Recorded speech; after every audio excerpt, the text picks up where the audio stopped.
Hola amigos, welcome to this edition of DURKO's Notebook for the 2024 Mexican Grand Prix. As always, we've got a shitload of stuff I want to clear up and talk about, so pull up a pew, sit back, relax and enjoy the show.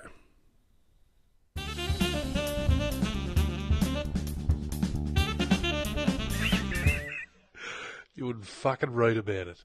Now, one of the challenges faced by the drivers and teams in returning to the Autodromo Hermanos Rodriguez in Mexico City is obviously the altitude. It's over 2,000 metres above sea level, and it just saps the air out of you.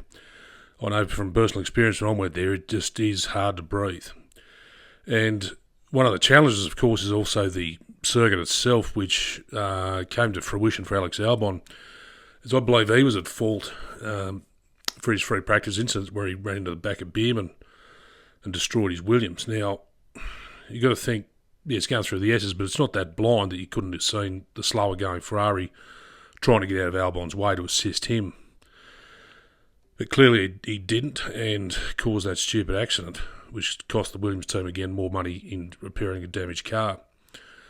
Now, one thing I have read in the media today is all the discussion around Colapinto is that he's obviously red hot to get an F1 seat somewhere where he can plant his rear end. But Christian Horner's come out and reminded everyone that Alex Albon is still under contract to them as a Red Bull driver. And he is on loan to Williams. So could there be a chance that the contract that Red Bull's got with Albon as being on loan outweighs the contract that Williams have got? That could be one thing to watch. It could be interesting. So getting on the race itself now, Tsunoda, they wrote it off as a racing incident, but, first lap, come on, Yuki, you got to wake up yourself, mate. You can't go into a diminishing piece of real estate where your car's not going to fit. He's at fault for what happened. Albon was completely innocent in that, and so was Gasly. They were just trying to hold position, and Tsunoda's gone down the side, got himself on the turf and spun it. So completely at fault there for Tsunoda's incident. And there's no real estate. You can't fit three cars into a space where there's 2.5 allowed. Now, my moment for the clown of the day has got to go to Max Verstappen. I'm giving that title of clown of the day for the sheer fact of the deliberate action that he took in trying to get around or whatever it was with Lando Norris. I believe it was a deliberate action to force him off the track. We can argue all we want about track limits. We did that last week in Dakota. We've cleared that up. But in clearing it up, I say there needs to be gravel traps, miniature gravel traps down the side, so it clears up the track limits, move on, get back to this. Max's deliberate action in pushing Lando off was absolutely pathetic shithouse driving by Max's part, and it proves his attitude is not in racing in that way, that he's not a fair racer, he's a hard racer, and he will do whatever it takes to get the position. He's admitted his car is getting slower and slower, and Red Bull are going to work something out to get the car going again for him.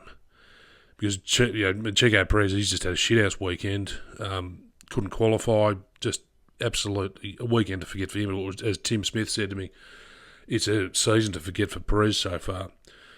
But Max has got to take the whole blame for what he did in pushing Lando off the track in two corners, trying to cut him off. And the cumulative 20-second penalty that he did get, I think, was completely fair and justified. His argument that, it was too harsh on me, whatever. He was obviously on the blower to GP a bit, then GP was talking to Horner across the desk, and they wanted to argue it, but at the end of the day, a guilty man is a guilty man, and that's what he was. Therefore, Max has just got to wind his head in and stop driving like a complete dickhead. That's all I'm going to say on that. And then we come back to it with, obviously, Perez and Lawson having their own coming together. Now, Liam Lawson's shown that he's got big balls because he's taken on the driver in the bigger team in his seat that he wants to eventually get into as a Red Bull driver. And Perez is there saying, what's this idiot doing? What's this idiot doing? He's racing, you Checo. It's called motor racing. That's all it was, fair and square, no arguments. A complete racing incident. He wasn't trying to take you out. He was just trying to hold his position, and he did it fairly and squarely. So I think it's just another nail in Checo's career as an F1 driver, whinging about what Lawson did and not accepting that he is running out of skill and running out of patience and running out of time as being an F1 driver. Obviously, Merck, they had their own battle between them. Russell and Hamilton were going against each other in their own little battle.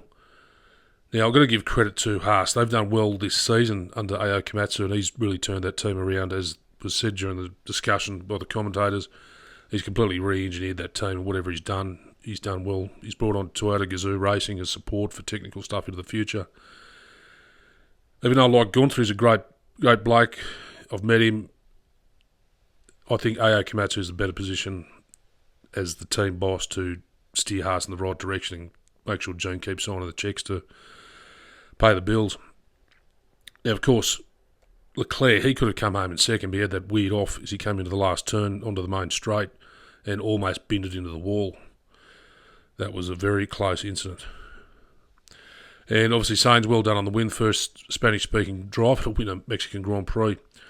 So it was a big win for all the Spanish speakers. Overall, I thought it was a great race. Very entertaining, lots of action, and what we expect to see, because some Mexican Grand Prix have in the past been pretty boring and not worth watching. So that's it. We've got another back-to-back again, the trifecta. We're off to Sao Paulo to watch the race at Interlagos next weekend. And until then, I say thanks for watching. Hasta la pista, amigo. Adios.